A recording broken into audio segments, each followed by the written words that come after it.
हम शरीर को बाहर से ही जानते हैं, उसके कुछ विचार आगे। सन्यासी का अर्थ क्या है? सन्यासी का अर्थ है जिसने यह निर्णय लिया कि अब मैं सतत घर की ओर पीठ ही रखूंगा और सतत खुले आकाश को स्मरण में रखूंगा, और मेरी ये चेष्टा सतत जारी निरंतर जारी रहेगी।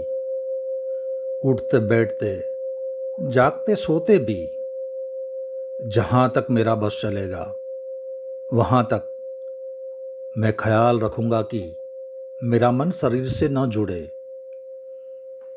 मेरी आत्मा उस विराट सागर में प्रवाहित होती रहे, बहती रहे।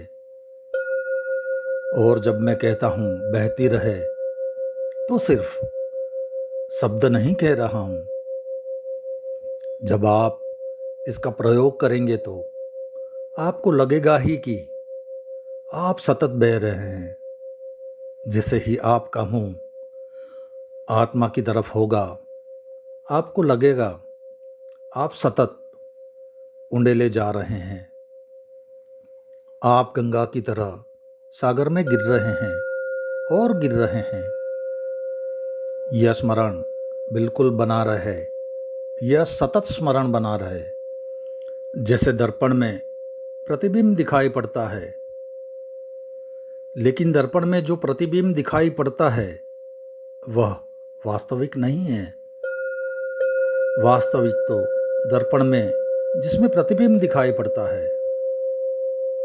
लेकिन आपको ख्याल हो या ना हो, जब आप दर्पण देखते हैं तो दर्पण नहीं दिखाई पड़ता, प्रतिबिंब दिखाई पड़ता है। जब आप दर्पण के सामने खड़े होते हैं तो आपने कभी ख्याल किया कि आप दर्पण देख रहे हैं? आप अपना चेहरा देख रहे होते हैं, दर्पण नहीं देख रहे होते। और जो चेहरा दिखाई पड़ता है वह बिल्कुल नहीं है, वह वहाँ बिल्कुल नहीं है।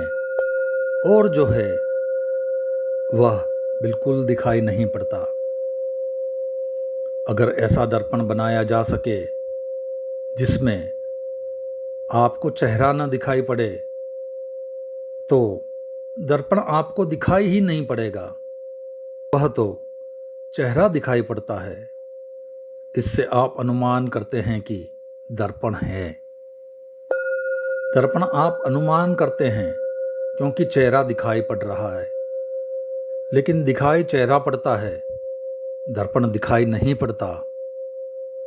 हाँ, दर्पण में कुछ अशुद्धि हो तो बात अलग है। जितना शुद्ध दर्पण हो उतना कम दिखाई पड़ेगा।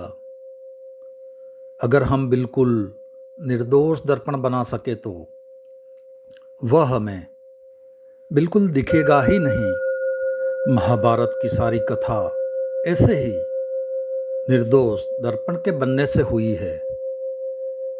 किया था मजाक, पर मजाक महंगा पड़ा। दुर्योधन और उसके सारे भाई अंधे बाप के बेटे थे, तो मजाक किया था। मजाक अच्छा भी नहीं था,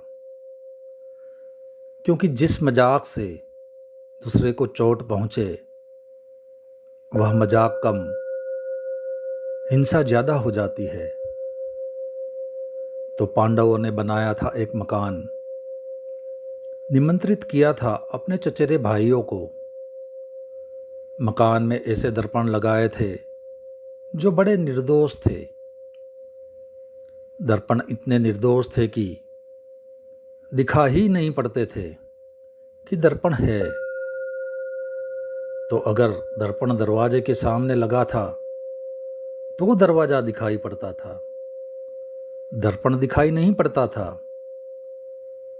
दुर्योधन बेचारा उन दरवाजों से निकलने की कोशिश में सिर टकरा गया, गिर पड़ा।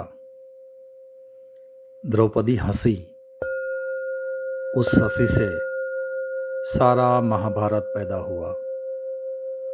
उस हंसी का बदला ऐसी कोई बड़ी बात न थी, लेकिन छोटी सी हंसी से ही बड़ी हिंसा हो सकती है। इसलिए द्रौपदी को भी फिर भरी सभा में नग्न करने की कोशिश का जिम्मेदार अकेला दुर्योधन नहीं है।